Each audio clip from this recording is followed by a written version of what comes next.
Hola amigos lectores, la sugerencia bibliográfica para el día de hoy es este libro que se titula El Sublime Peregrino, y este libro está escrito por Hercílio Maes, que es un médium psicógrafo brasileño, y está dictado por Ramatiz. Ramatiz fue un filósofo egipcio en la época de Jesús y nos dice apropiadamente su pensar sobre el Divino Maestro.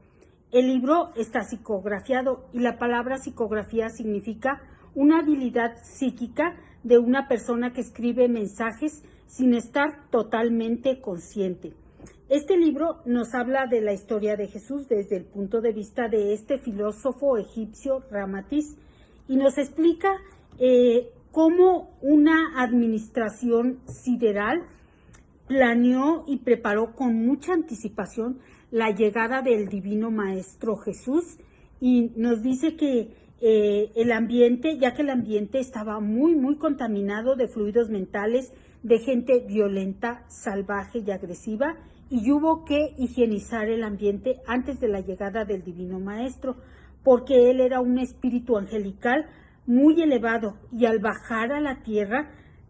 tenía que ambientarse a vibraciones mucho más bajas.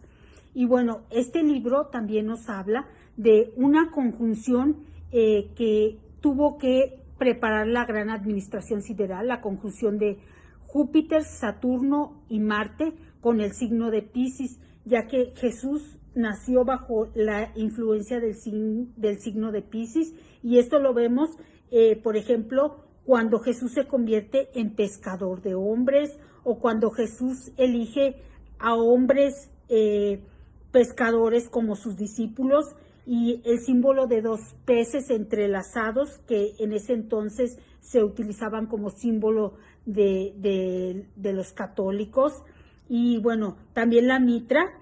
nos dice la mitra que es el tocado que utiliza el obispo en la parte de arriba, tiene la forma también de un pez, y en general los cristianos consideran el pez como un símbolo de pureza.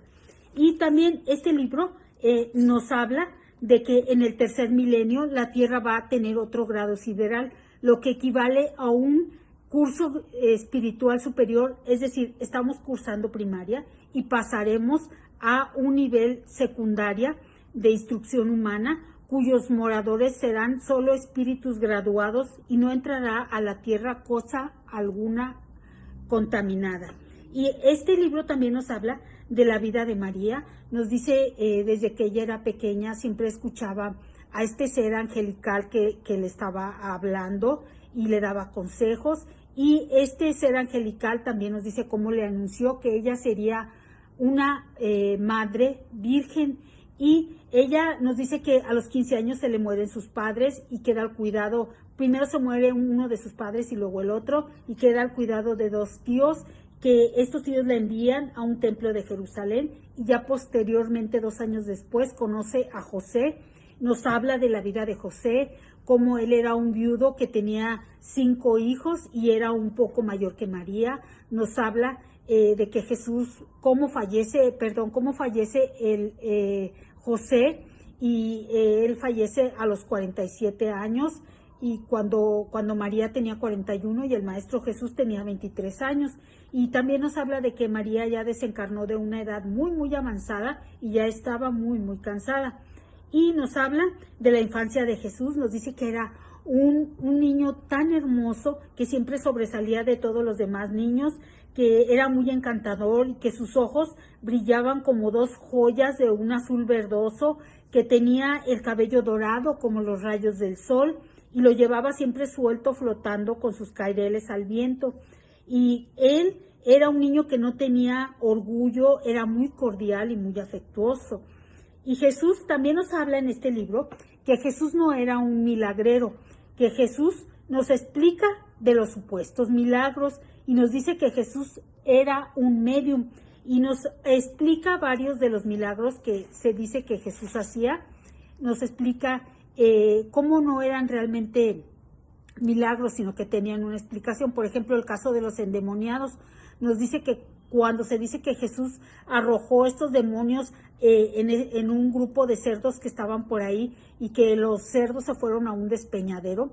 esto nos dice que era falso porque el carácter de Jesús era demasiado generoso, tolerante y bondadoso, y en él no cabía ningún tipo de violencia, y además Jesús jamás hubiera causado enorme perjuicio a los dueños de la manada de los puercos. Y también nos habla del milagro, del supuesto milagro, cuando dicen que Jesús caminaba sobre las aguas. Esto tiene una explicación. En aquel tiempo había dos caminos entre Cafarnaúm y Nazaret, y uno de ellos que cortaba por la planicie lo llamaban el camino del campo, y otro que pasaba por el lado del lago Tiberíades lo denominaban el camino de las aguas. Cuando alguien venía caminando por la orilla del lago, la gente decía, viene caminando por las aguas, pero en realidad caminaban por la orilla del lago, y a Jesús le gustaba mucho caminar siempre por la orilla del lago. Por eso se dice que él caminaba por las aguas. Y bueno, muchos más milagros nos los explica, y también nos habla de los Reyes Magos, como ellos ya eran unos astrónomos que ya sabían que iba a suceder esta conjunción y nadie les avisó, sino que ellos ya sabían de esta conjunción, y cómo ellos solos fueron a buscar al nacimiento del Divino Maestro Jesús, y muchas otras cosas más muy, muy interesantes del Divino Maestro. Les recomiendo este libro. Es un poco difícil de conseguir, pero lo podemos encontrar en internet, podemos descargarlo. Está muy, muy interesante, se los recomiendo.